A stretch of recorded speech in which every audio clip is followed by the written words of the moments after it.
Can you hear me? Yes, we can. Yes, Ravi, we can. Yeah, okay, yeah. Yes. Nice to meet you, sir, Mr. Dhillon. Hello, how's the panel? How's everyone? Very good, thank you. Good afternoon, sir. Good evening, sir.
Hi and good afternoon, everyone.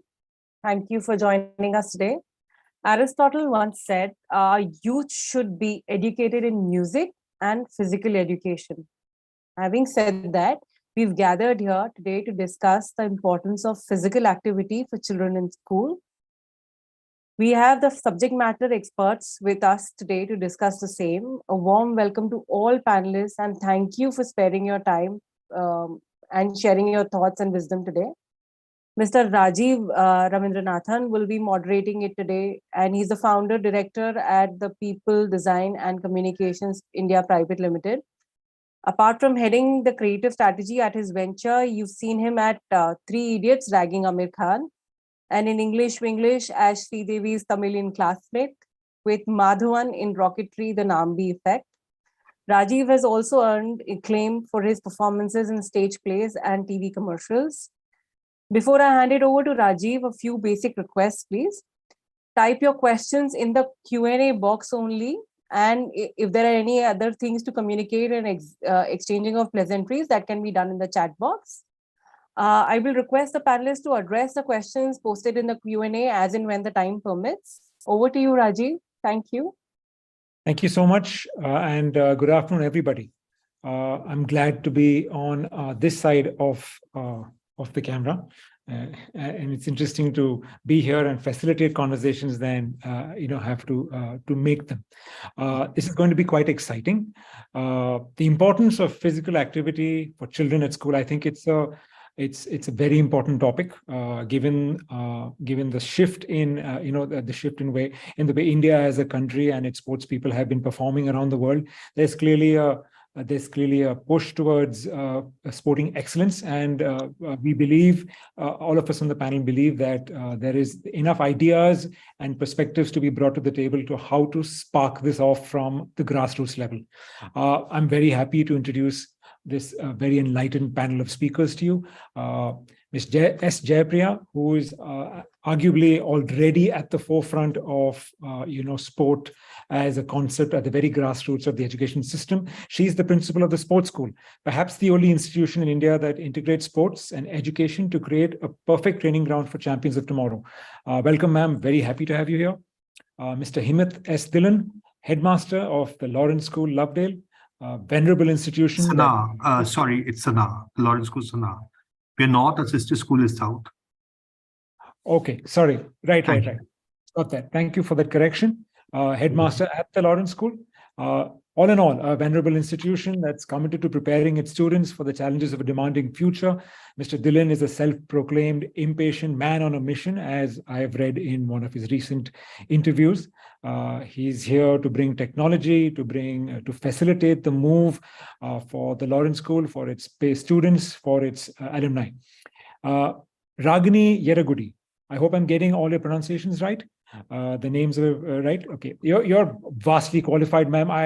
Your LinkedIn profile would take a good 10 minutes to read, so I'll try and squish that down into as short and as fair an introduction as possible.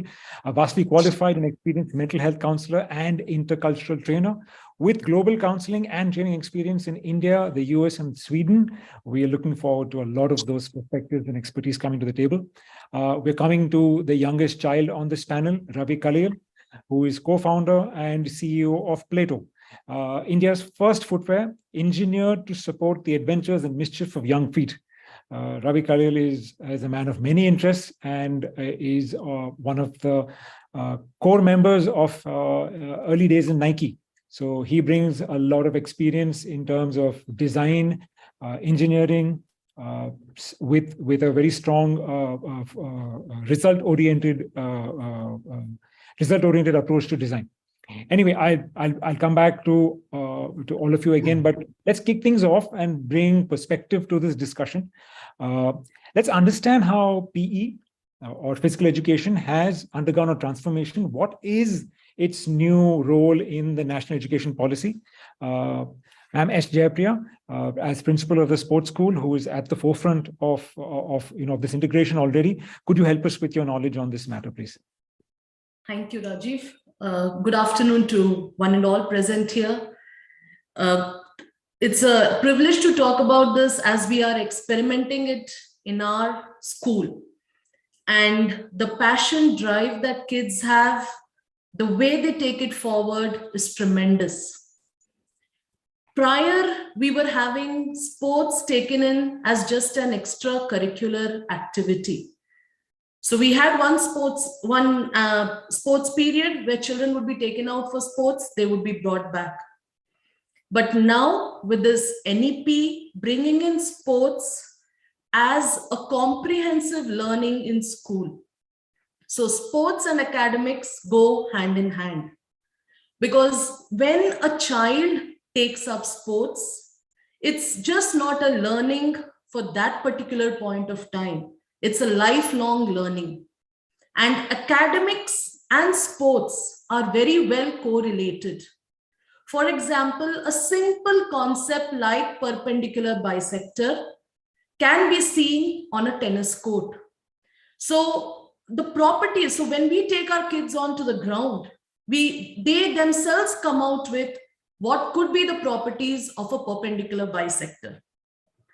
Terms used in tennis like slice, etc., everything is linked with mathematics here. So why both go hand in hand? Then if we give this learning to our kids, it's a lifelong learning for them.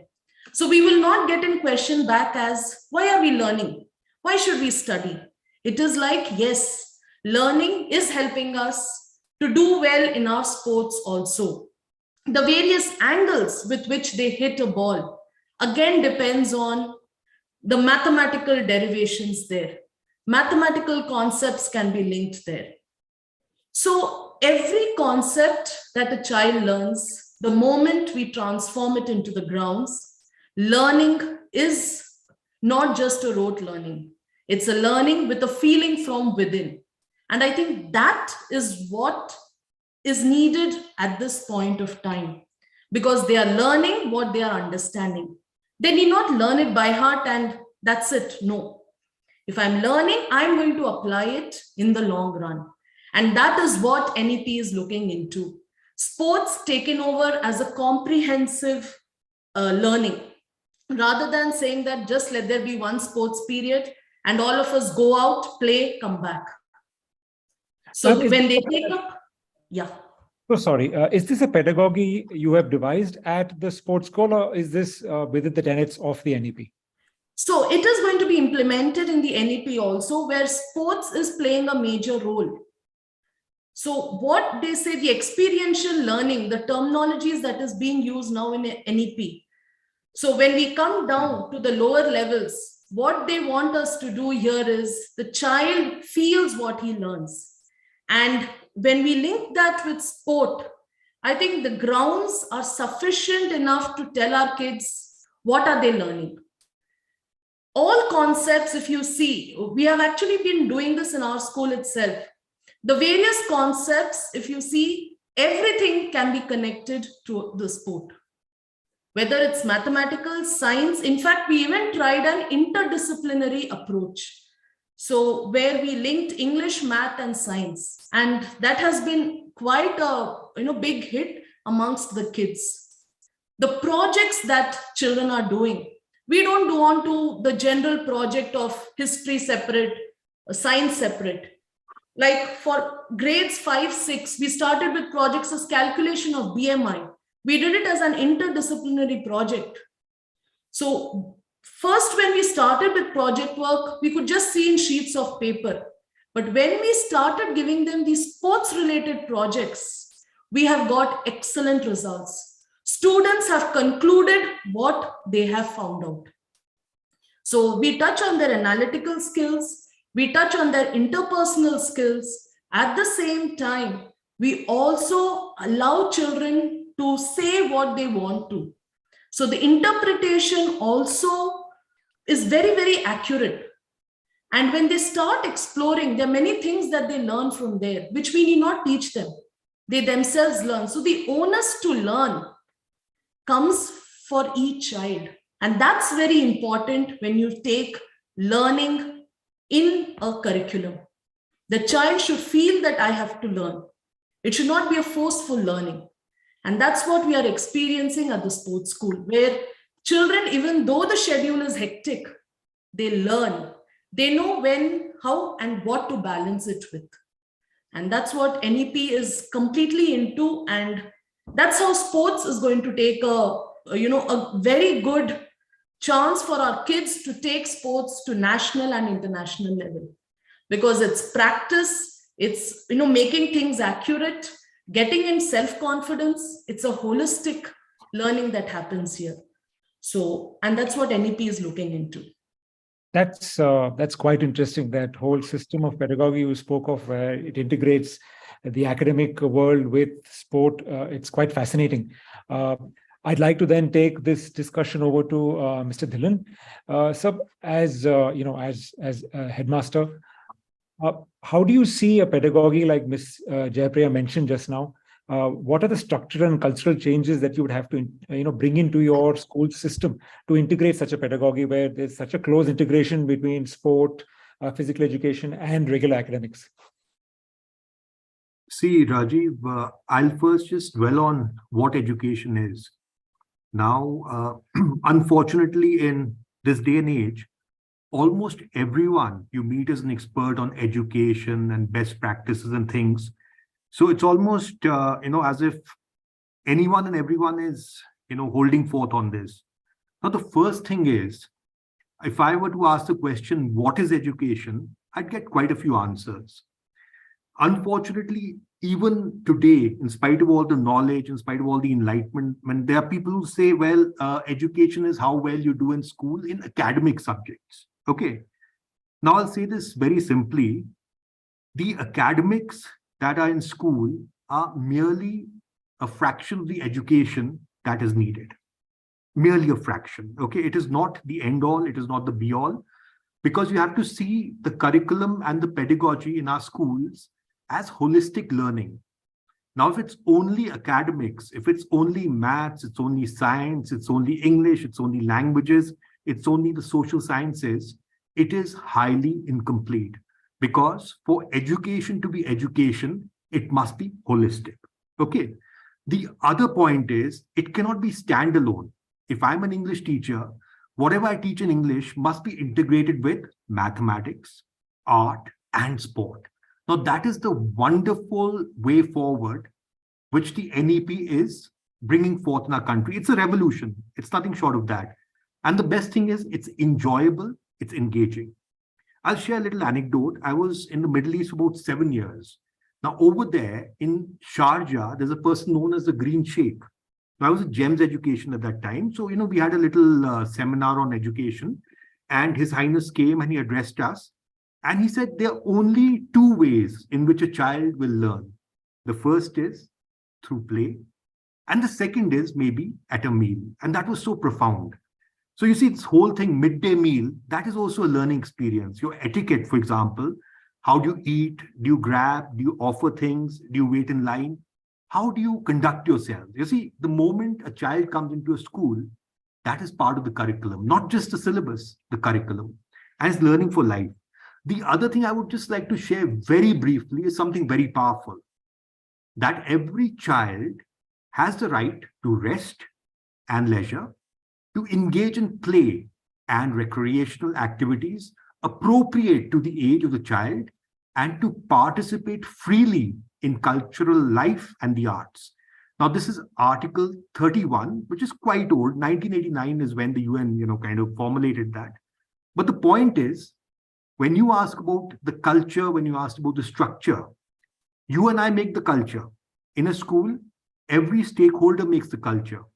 And as far as structure goes, every school is different. Now, I can speak for my own school, which is a residential school, right?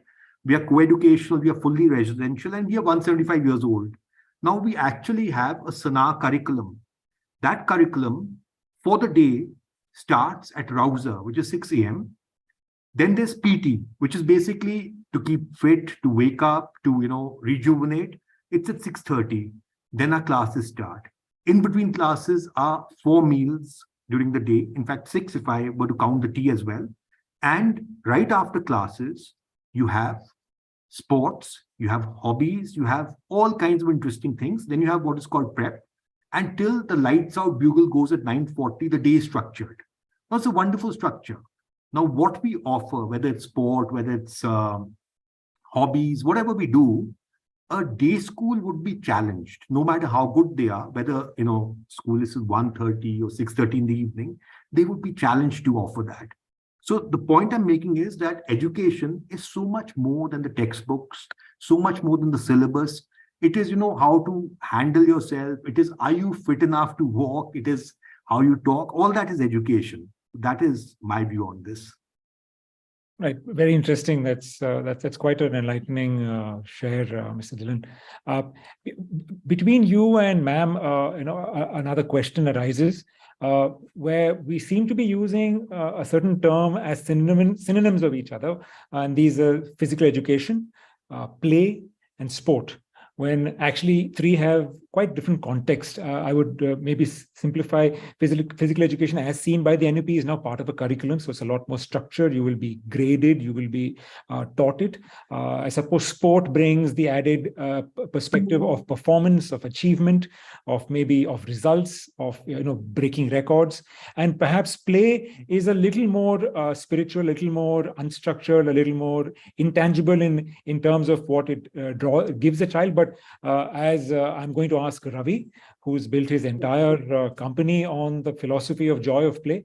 Ravi, how do you see Plaeto as plugging into what the NEP is asking schools to do now, given given these three terms: physical education, sport, and of course play?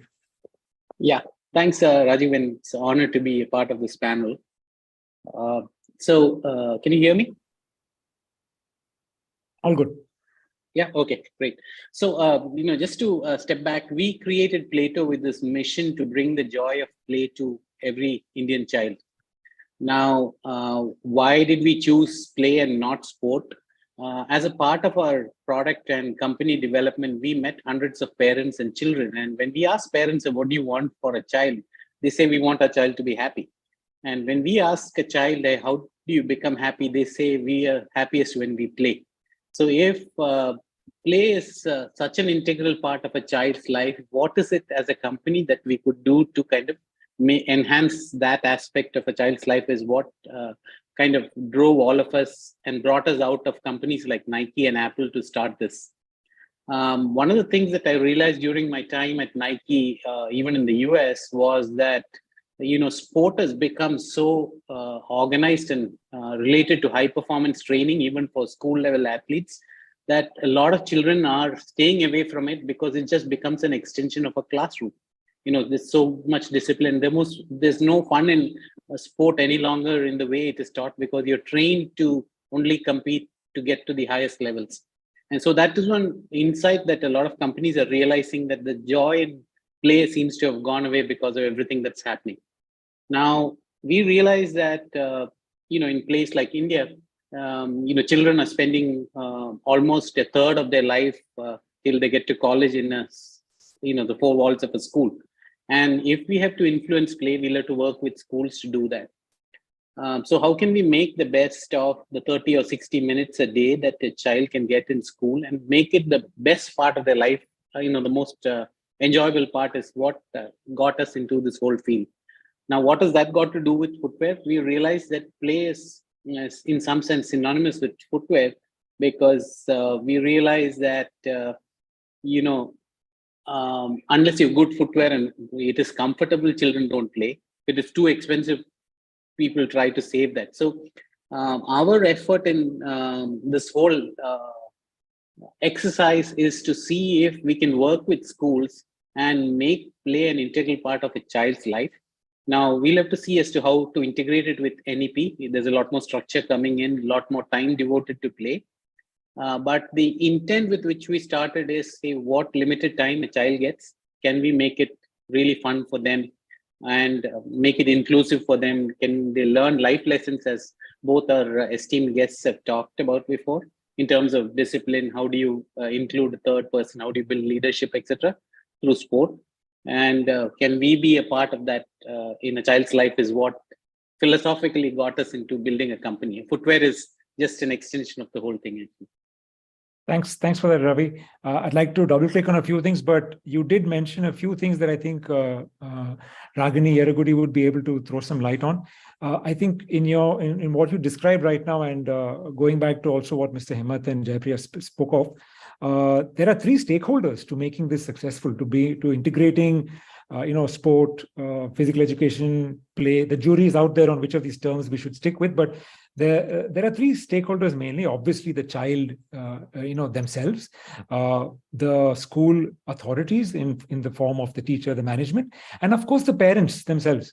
And traditionally, while the Lawrence School and the sports school are residential schools and can structure, can design such a beautiful program for the day as was described and shared with us, it's not so much the case in a day school, where the kid has to put in with commute, with homework, with the general pressure of having to study. And it's always a constant tussle for a child who's balancing their time between studies and playtime. So this probably calls for a completely cultural and behavioral shift, ma'am, on the part of parents, on the part of students, on the part of schools.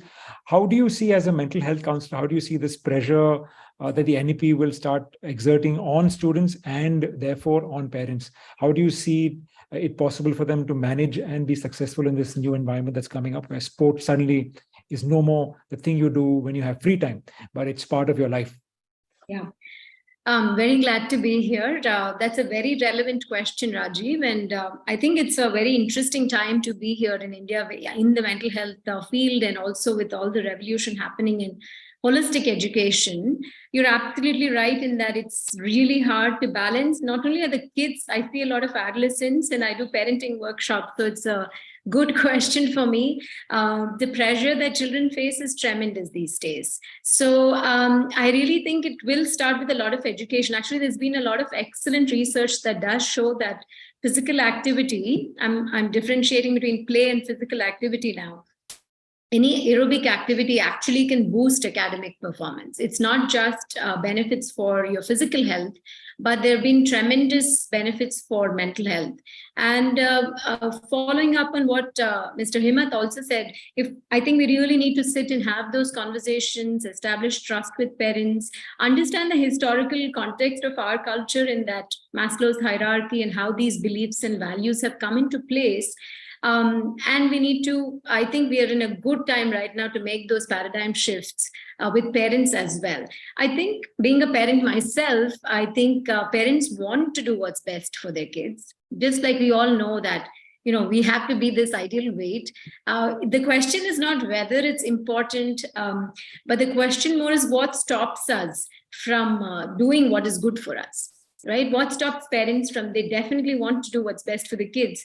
I think what we need to look at under the not encouraging sport aspect, assuming that we are not, what stops us from providing this holistic education and understand and empathize with the pressure that parents are under, the anxieties and the worries that parents are under. I think it'll be really important for these three key stakeholders, like you said, parents, schools, and children to, of course, children collaborate with all these three parties to bring about programs, educate parents that this can actually go hand in hand. And what I was going to say about Mr. Himmat's point is that it's not, if we focus on what we call survival goals, what's our end goal? Our end goal, is it to get into a college, or is it providing life skills for a whole lifetime of what's good for your mental health and physical health, building habits, to understand that. So I think there's a lot of research out there that we need to start and educate parents around, work with parents around. And I think I think we're in the right point. Like I said, in psychology, we have what is called an ABC model, right? A stands for the antecedents, is what are the things that help us engage in a certain behavior.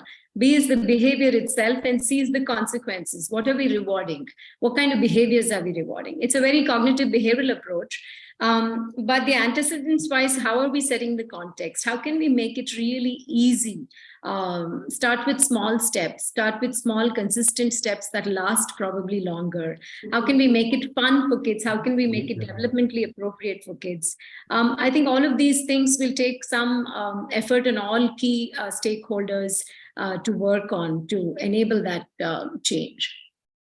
Thank you for that. You spoke of something very important about integrating parents into the pedagogy as such, of sport being such an integral part of a student's life. So, Ma'am Jayapriya, do you have such outreach programs? Though you are a sports forward school, do you find yourself having to integrate, to inculcate parents into your line of thinking, where, at some point in time, of course, even in a sports school, I'm assuming parents do have the worry of, will my kid make it to college, and will they have a successful career? Because sport, while liberating, while physically, for all its benefits, is an extremely competitive field. So the worry remains about, academics traditionally academics is what gives you your base. It gives you is what people use as a base to, pursue a career. Do you have such outreach programs where you alleviate these worries of parents? Yes, Rajeev. See, when parents send their kids to our school, we all have to be on the same line, because sports is something which they have to work for. It's a long run. It doesn't happen in a day or so. So that confidence has to be there amongst parents, amongst teachers, amongst all the stakeholders here. And everyone plays a very important role when it comes to the child. Everyone's contribution is required. All have to have that the confidence should be there amongst all. So we do have, it's a monthly meeting where it's not always a formal meeting. We have informal meetings also, where we take up these points and we highlight on, the different career aspects. Because from now, like when a child comes to grade 9, in 8th standard itself, the child chooses which sport exactly he is passionate about and wants to take it to the next level. But all of them will not take the sport. But then there are so many who would like to, go into various aspects of the sporting field. Some want to go in for sports medicine. Some want to go in as commentators. Some want to go as blog writers, event managers. So these are all the various aspects. So what we do with our kids here is we start giving them exposures at a tender age.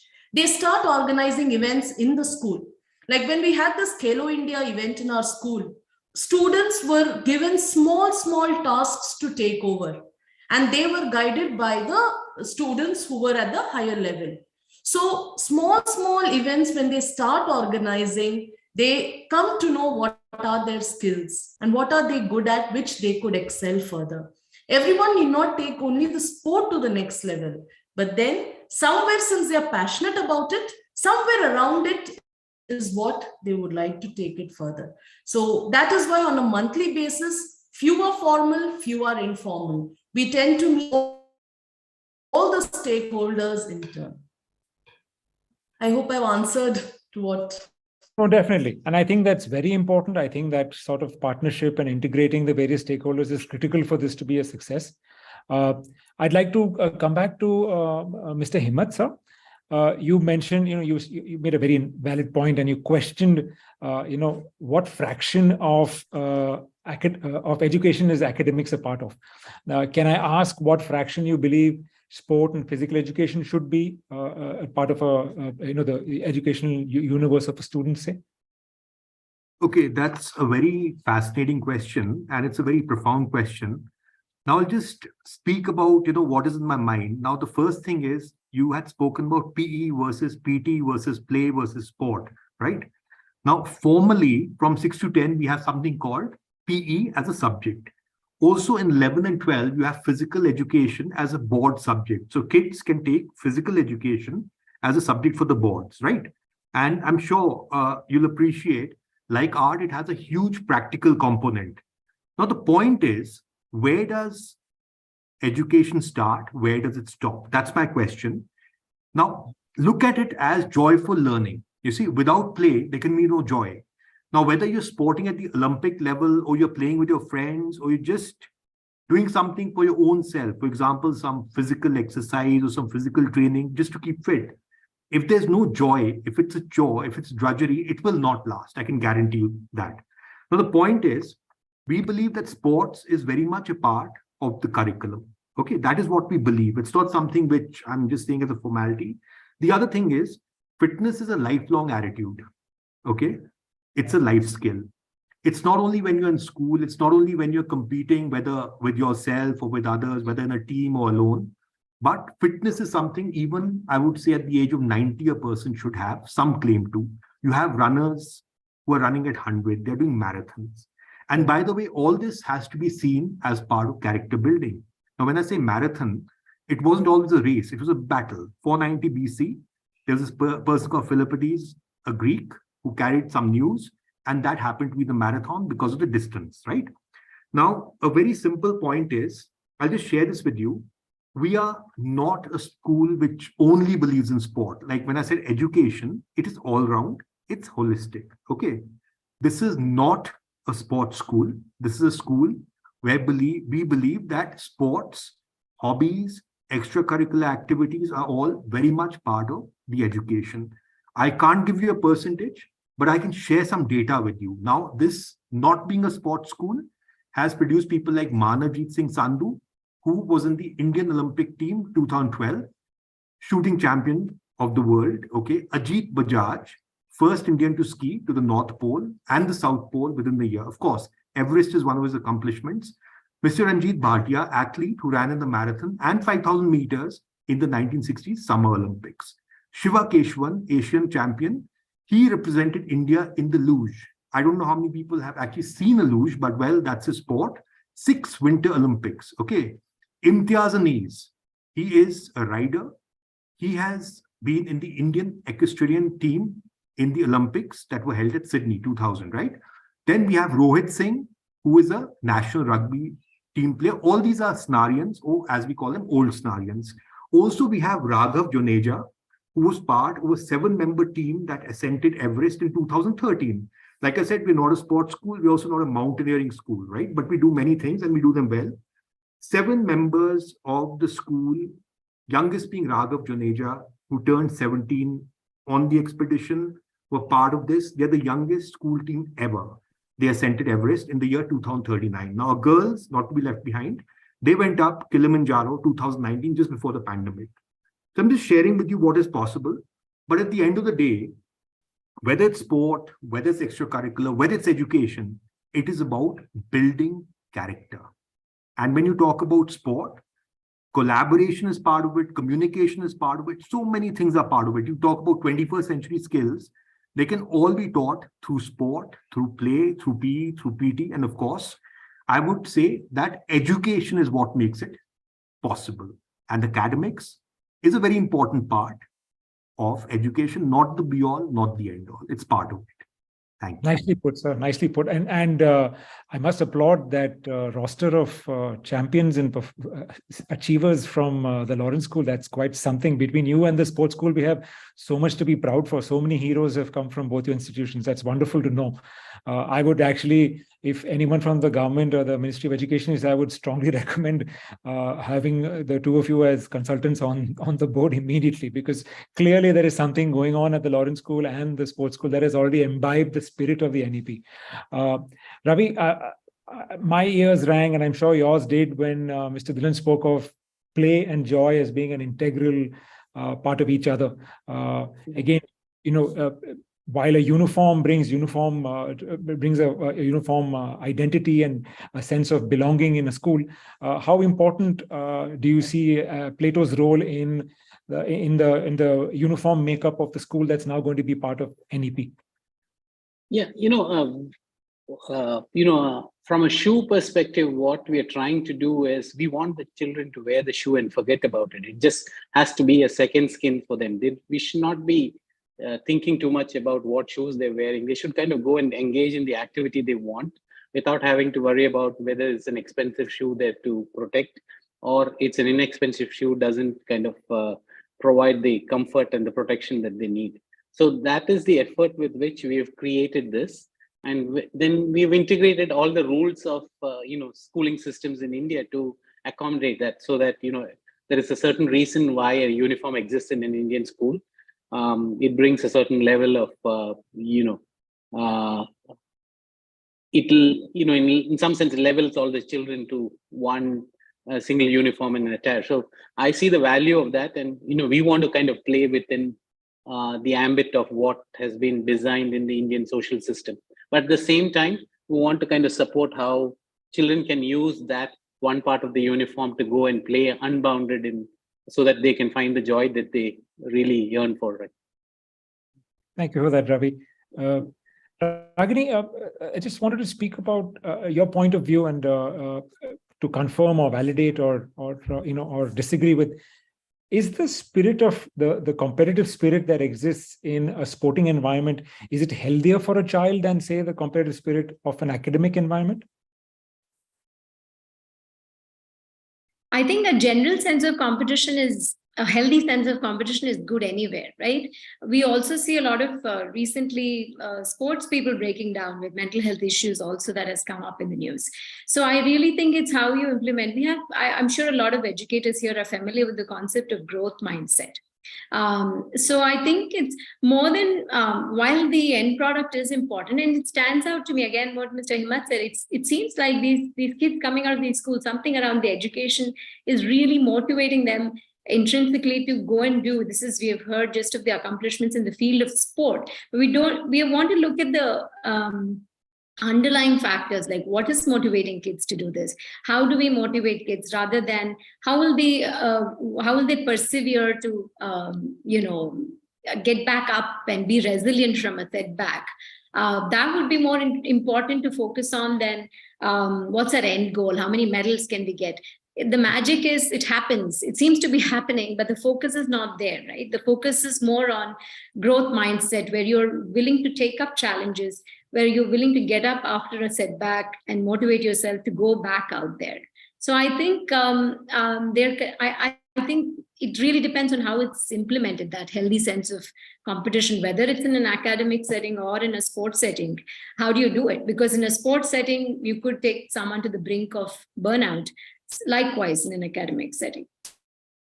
That's very true, actually, what you said. And there's been several examples in the recent past. Cricketers, Virat Kohli himself came out in the open and spoke of depression and the pressure of performing, holding him back. And finally, he seems to have come out of that shell. So mental health is critical. Ma'am Jayapriya, I'd like to touch upon a certain topic, and I may be generalizing here, and forgive me for this, but traditionally, the Indian body type is not what you would call a sports person's body type. It's taken several years and decades for us as the culture to embrace fitness itself. So how are you dealing with this at school? Because you're probably looking at kids who've culturally come up from homes where it's mainly a sedentary lifestyle. There's a lot of commute in our daily life. We're not necessarily walkers or cyclists. Our weekends are spent again sitting in an air-conditioned mall. So when you encounter young people who don't necessarily have the musculature to be a sports person, how do you tackle that? Because I guess the onus is on, as a school, calling itself the sports school, I suppose, is a very integral part of what you offer as well. Yes, Rajeev. So this is one of the things that we look on to. That is why our sessions in the school starts in morning at 5:30. So we make sure that along with their fitness sessions, their training sessions, their nutritional value is also looked into. We make sure that, from a pre-workout breakfast to a night, we give them milk. So whatever they are having, it is as per required with what is burning out. So we have a nutritionist here and a dietitian who looks into, the different cadres our sports students are divided into. So we have 3 levels: a beginner level, an intermediate level, and a professional level.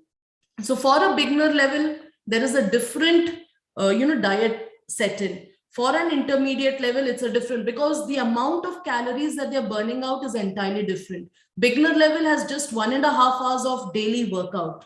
For an intermediate, it is 3 to 3.5 hours. For a professional, it's close to 4.5 to 5.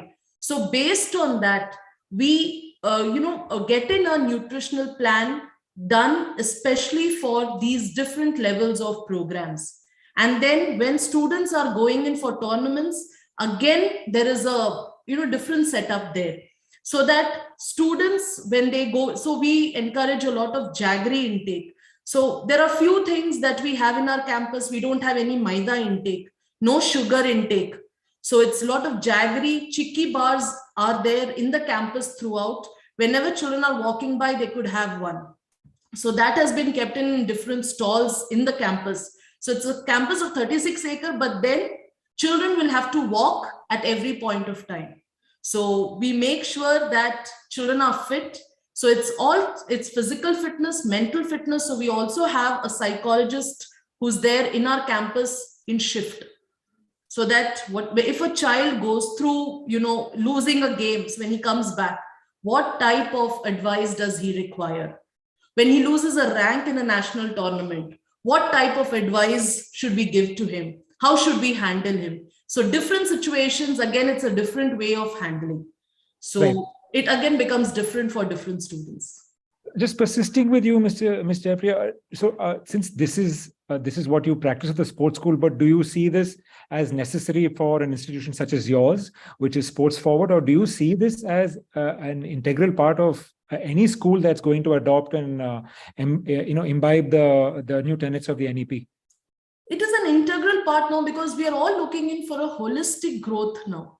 So when we talk about holistic education, every aspect of the child, the child spends most of his time in the school, even if he's into a day boarding school or a residential campus.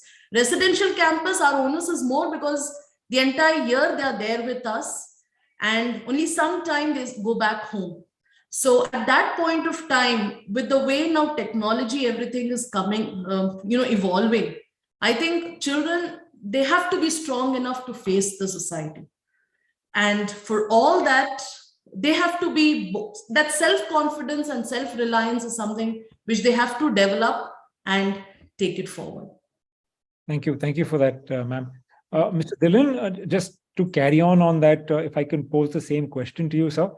How important is it for a school to adapt to the NEP and not treat physical education as just another item on the curriculum? I would say that it is the need of the hour. If you look at the world around us, I'll give you a tiny example. In the last couple of years, most people I know have suffered hugely in the pandemic. Now, whether it's a loss of life, whether it's a loss of employment, whether it's loss of physical fitness, it's huge suffering.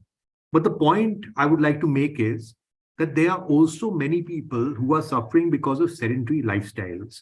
It's like saying sitting is the new smoking.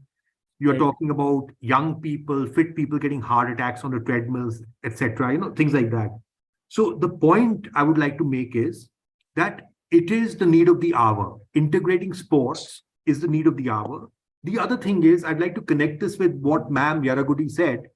Resilience is the need of the hour. It's not always about winning. You see, our children, we have to learn to fail. We have to learn to come last, and we have to keep working to improve. So finally, you're not competing against others. It's not about, let's say another country, another state, another team, another school. We are competing with ourselves. So resilience is very important. Now, the motto of our school says never give in. So you see, whenever, let's say, a team goes out, I don't tell them go and get gold without a cup, don't come back. I never tell them that. I say smile, make friends, do your best. If you win, well done. If you don't, try again. It's like that. But the point is, this is now a revolution in our country. And see, only through education can we find solutions. There's no other way. And I'm very happy that, one of the people on the chat asked about crime and sport. Guess what? If you have good education, you'll have less crime. But if kids are playing, if grown-ups are playing, there'll be a catharsis. All the negativity we have, frustration, angst, whatever it is, comes out because of playing. When we are playing, good hormones are released, good feelings come out, and it's about being sporting. End of the day, it's not about winning. It's not about losing. It's about being sporting. And I will not use the term sportsmanship because even our girls play. We are co-educational. So it's about being sporting and learn to lose. It's okay. And then improve. That is my 2 bits on this. Those are wonderful 2 bits. I don't think they're 2 bits. They're a lot. That's very inspiring, those words. Ravi, something I wanted to pick on with very interesting that Mr. Dhillon said. He suggested, and rightfully so, that play is age agnostic. So it's not necessarily beneficial to children, but I think adults, all of us can do wonderfully well for ourselves by just inculcating play into our daily lives. Do you see a bigger role for Plaeto beyond just being there for kids? Yeah, I'll start with my own example. I've started spending a lot of time with my daughter on a basketball court, and the interesting thing is it has helped me bond to a teenager who normally would try and kind of stay away from parents in a sense. So one is it makes us both feel a lot happy, and the second one is we learn I've learned a lot of science just playing basketball with her. In fact, I realize the projectile angle that increases the probability of ball going into the basket. We talk about chin splints and how it is caused, and there are a lot of things. In fact, she's also interested in F1 racing. I learned about drag and what it causes to a car, etc. So there's a lot of opportunity for us as parents to kind of bond with our own children. And I'm speaking this as a parent just by going on to the court and playing with them. So there is a role for play in the life of an adult too, and more so playing with your own children. Actually, it just makes the family a lot more happier one. From our perspective, one of the things that we are trying to do is with all our partner schools, we've been trying to build a play date just to get it started, where we want children, the teachers and the parents to come and engage in 1 day of physical activities, which is pure fun. There's no competition, there's no winning and losing, but we want all of them to come and play together because we find that activity alone improves the relationship between teachers and children. They see teachers as not that intimidating any longer once they start playing with each other. And then the parents have to come and become a part of play in the life of a child. And that actually, if we can enable that through Plaeto as a company, I think it would be a wonderful part of our mission to accomplish. Thank you for that, Ravi. Ragini, I'd just like to ask you one last question before we open up to questions from people watching. Structured physical education, impulsive play. What do you think holds more promise, for the overall development of a child? Both. Structured physical aerobic activity is very important for the brain, as research shows. Is not coming from me. And also playtime. Not just for kids, like Ravi said, all ages. There's a concept called neuroplasticity. So Dr. Dan Siegel, who is a very famous psychiatrist in the US and California, has come up with this concept called the healthy mind platter. So both playtime and physical time are included in the healthy mind platter, including a lot of other things like sleep time, focus time. But I think both are important. One builds new connections in our brain. The playtime, it's more of a creative, spontaneous time. And a structured aerobic physical activity kind of also helps the brain function better.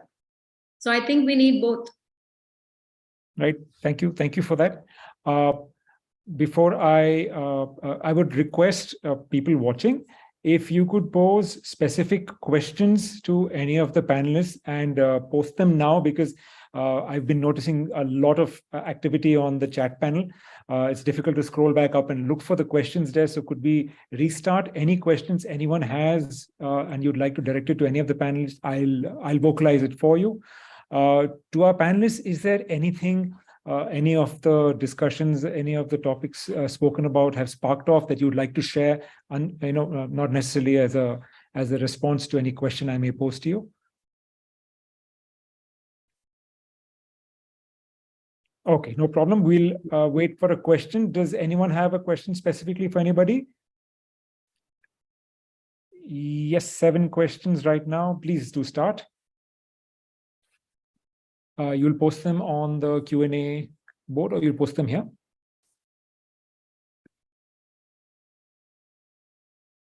Yeah, this question is from Mr. Nashib Singh. How can we motivate special learners to do PE activity? Please put light on this. I hope most of the teachers are facing the same problem. I assume this question would be best answered by Ma'am Jayapriya or Mr. Himmat.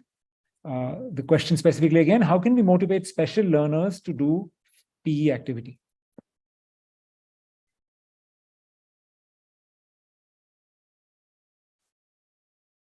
Ma'am Jayapriya, would you like to take the question to start off? Yeah. So as I've been stressing on that, when we go on to experiential learning, even special learners get themselves involved. So children, even though would have, when they take up a sport and when they understand some application of it, and when they start exploring it, their learning enthusiasm, and even if they might be slow learners, but still they will learn something at the end of the day. So rather than just restricting to the 4 walls of the classroom, the moment we bring them out, as Ravi had rightly said, there is a lot of learning that happens. And it caters to all types of learners there. So experiential learning and learning by doing are things when children experience, it is a long-lasting learning and a lifelong learning there. Thank you for that, ma'am. I have an indication here that Mr. Dhillon would like to answer this next question from Arun Warhat Pandey. Do you think that the best way children may enjoy is when they're free from instructions? When you integrate science and maths with sport, it may land up giving too many instructions and taking away the joy in playing. Something we've touched upon, but sir, maybe you would like to go back to it. Too much structure in playing makes it less interesting for children. Yes or no? Your points of view. Can I go back to the original question, which was about special learners? Sure, Yeah. please. Now, first of all, how do we define a learner? Okay, we have to go into the intelligences. Now, if you're talking about special learners, unless we're talking about inclusion, right, it will get a different meaning. But if we're talking about inclusion, that's very interesting because, there are multiple intelligences, as we know. The other thing is, if you have learners who have a kinesthetic intelligence, right, they will take to play or sport or PE, anything which is physically, active, like fish to water, right? But the point I'd like to make is, if you're talking about including all, the moment it's joy, the moment it's play, children with special needs will be the happiest because, it's universal. So if you were to go into a class which is mixed and you are not sure if someone is, with special needs or not, okay? While a PE class is going on or play or sport, it will be the most difficult to find out because they are all in the element. All these children, all these learners are enjoying because there's joy. It's joy for learning. Okay. Now about the second question, if you don't have any instructions, you will certainly have chaos. Okay. So whether it's play, whether it's sport, whether it's science, whether it's maths, certain amount of instruction is a given. At the same time, if you are having a yoga class, for example, through Trikonasana, you can bring out triangles, you can bring out the mathematics of triangles, you can bring out balance, you can bring out physics without there being too much of instruction or, as I would say, gyan going in. So it's organic. So it's how you spread the learning. You see, the moment you make it very heavy, everyone is going to feel stressed out. But the moment it is through play, let the children learn by themselves. Let them learn. Half mv square is kinetic energy. mgh is not. Why not? So if you drop something, is it potential energy? Is it kinetic? When does potential energy become kinetic? Now, there's too much of theory. The children or the adults will get quite, I would say, it'll be too heavy. But if there's a bit of play, there's a bit of sport, it will not. That's the short answer. No, that's a nice answer. It brings back a song from Mary Poppins, a spoonful of sugar to help the medicine go down. So add a little bit of joy and everything makes it pleasurable. Totally understood. Ragini ma'am, I think this next question, perhaps you could help us answer. We've spoken about preparing, schools from a very technical point of view to adopt to the NEP, but an interesting question here about who will educate the educators, because educators need to be trained efficiently in order to integrate sports with academics. If you could speak about that. This question is from Sunanda Pandey. Sorry. I think it's really important to educate. That's one point that I missed. Also, Rajeev, can I quickly clarify your last question before jumping into this? Absolutely, sure. I think one more thing I'd like to clarify is the younger the children, the more you want to engage in unstructured playtime. The older kids probably could engage in more aerobic, structured, goal-oriented kind of physical activity. Who will educate the educators? I think we'll all have to answer that together. But I think it's really important because I think Plaeto, if I may mention, is doing another program on the side, which is working with PE teachers and empowering them to see their role. Actually, it's a very valid point because you all probably saw how Morocco won against Spain, right? And I was just reading the quote by the coach, and the coach made such a huge difference to the whole mindset and the entire team winning. While we're not talking about winning, I think educators play a very, very crucial role. I think there are a lot of aspects there in training and helping them understand. One of the challenges I know PE teachers face is when other teachers kind of take up their time because this is more important and we need to finish the science and math syllabus first, right? So I think to also educate the teachers in the schools should need to invest in educating teachers into what is holistic education. How can you do 8 jumping jacks after you add 4 + 4 and make it more fun for kids and make it it's going to help each other. The thing is, you can't see it as mutually exclusive. You need to teach the STEM teachers also that this is going to help them in making it easier for the kids to learn. I would say, I think it would be the school's responsibility to kind of handhold. I think organizations like Plaeto are doing it, but we definitely need to take care of our teachers more, train and educate them more about the power, the role of social influence, how much of influence they have on children. Right. Thank you, Ragini. Thanks for touching upon what Plaeto is doing. Ravi, would you like to quickly add on to that and tell us how you're helping physical educators in schools integrate PE into their curriculum, into their daily day? One of the things we're trying to do, Rajeev, is at least with our partner schools, we realize that PE teachers, there are a lot of them who don't get any further training beyond the the degree with which they come in. So one of the things we're doing along with Rahul Dravid is to bring them into Dravid's Academy for a couple of days every year to train them on, not only skills of sports with some of the best coaches available in the country. For instance, on our first program, Anju Bobby George is going to be interacting and training the PE teachers. We will also have, sports psychologists and child psychologists talking to them about why sport is an integral part of a child's life. So this has got nothing to do with footwear. We're doing this because we realize that, as a member of the society, we have a role to play in elevating the conversation around play and sport. And one group that we thought we could really empower is sports teachers, because, a math teacher might take 2 sections and have an impact on 100 kids, but a sports teacher really touches 500 to 600 kids. So there is an opportunity for a group of people to really impact the life of a child in a very different way. And we're hoping that we can be part of that exercise. Thank you. Thank you for that, Ravi. I think a lot of the questions I am looking at are connected to things we've spoken of already, and I believe our time is up, if I'm not too wrong, Team ScooNews. I'd like to just very quickly thank all of you. The insights today, the thoughts they've sparked off.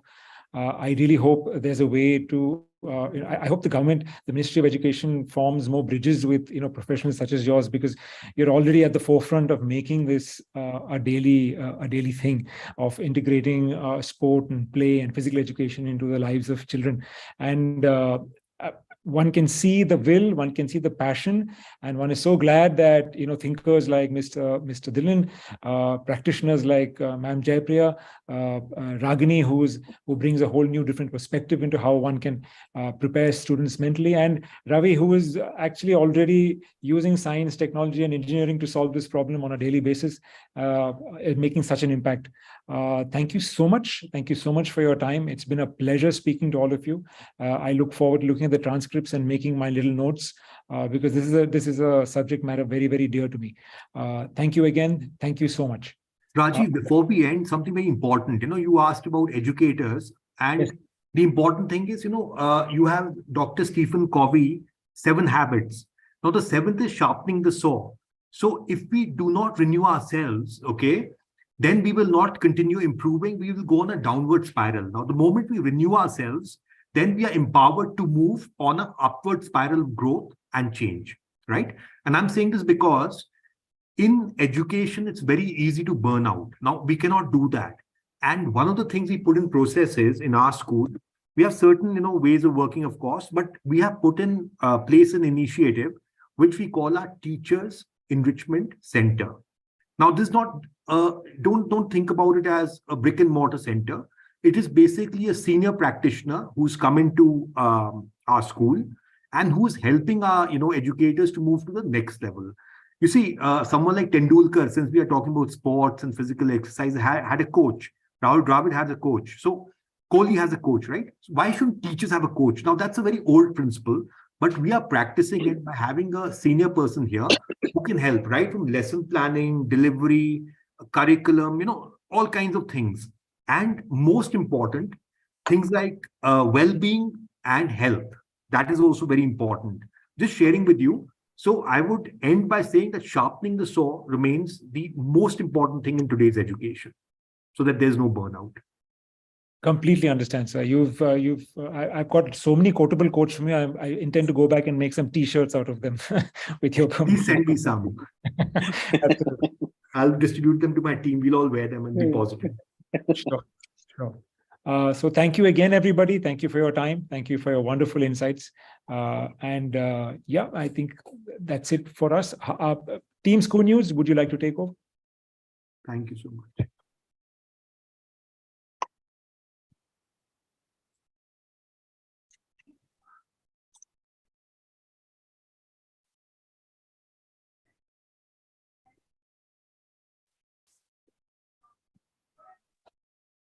Mahima, you will end the call now. How do you normally wind down? Just go offline. Okay. Thank you everyone for your time.